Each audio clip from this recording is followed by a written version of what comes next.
right, guys, so today we're going to continue with vertex form. However, if you notice in this example, it's in standard form. And you might say, well, couldn't I just graph this in using my technique using standard form?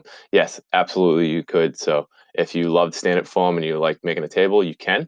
However, in this one, what I'm going to have you do is I'm going to have you rewrite it in intercept form. All right, so to do that, I'm basically just going to rewrite that real quick. Hold on.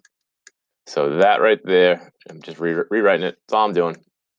But you should be starting to look at it and go, okay, how can I rewrite this in intercept form? Well, think about what intercept form is. Intercept form is really just factored form. So if that's the case, let's just factor this guy. So let's go ahead and factor out a 2.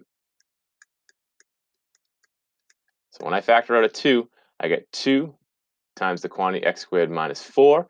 We still need to factor a little bit more because if you notice right here, everybody that's watching this video knows that that's a special pattern, and you all know that's a difference of squares. So that will factor the x minus 2, x plus 2. So if you uncertain how to get from that step to this step right here, make sure that you take a look at a previous video.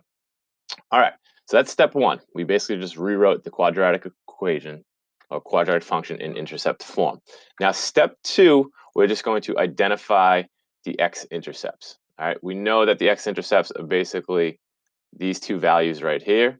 So I know that I can easily say that my x-intercepts are these two values. So I have 2, 0, and negative 2, 0. So now that I have those two, we're really going to follow the same techniques that we've done in the past. So I'm going to go ahead and make a coordinate plane based off of those two. So go ahead and do that.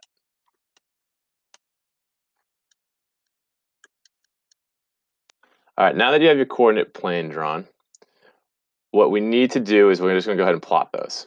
All right, so I'm going to go back up and look at my 2 points. I had 2, 0, and I also had negative 2, 0. So 2, 0 would be here, and I know negative 2, 0 would be here. So all I have to do is plot those 2 points. So that's step 2, is finding your x-intercepts and then plotting them. Step 3, we're going to find and graph the axis of symmetry.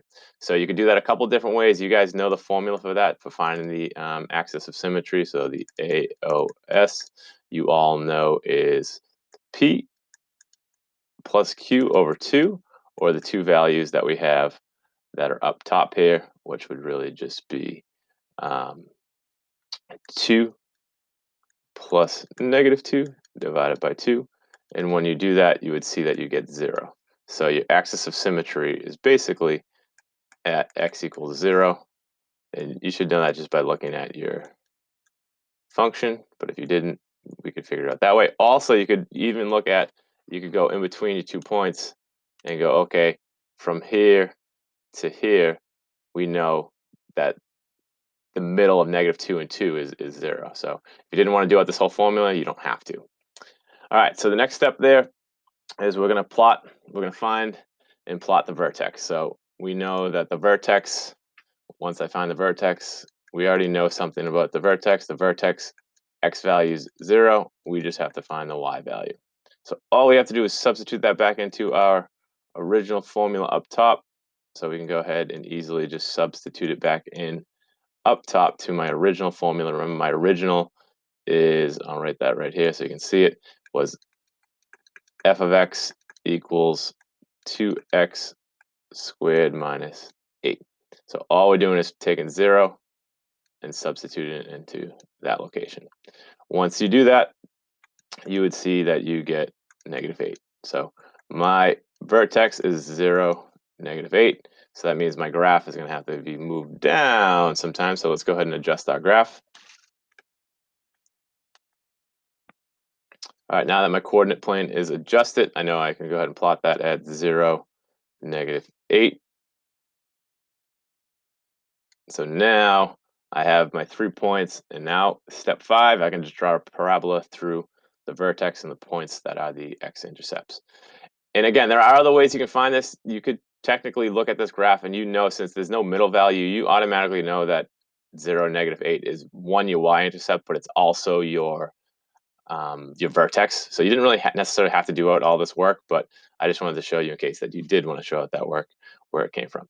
Now, This is going to be super challenging for me to connect, but hopefully you guys are getting better out there, turning your paper and doing what you need to do. But I'm going to have a tough time with this, but I'm going to do my best with drawing a nice smooth curve. Getting a little bit better with my mouse and my stylus as we go, but still having some troubles with it. All right, so not that bad. Hopefully yours looks better than mine, but that's how you graph. And remember, pause and rewind this. Check out the steps. I didn't list out the steps, but you can hear me. I said step 1, step 2, step 3. So when I do say those steps, you probably want to write those steps down. All right, so good luck with this, and I'll see you when I see you.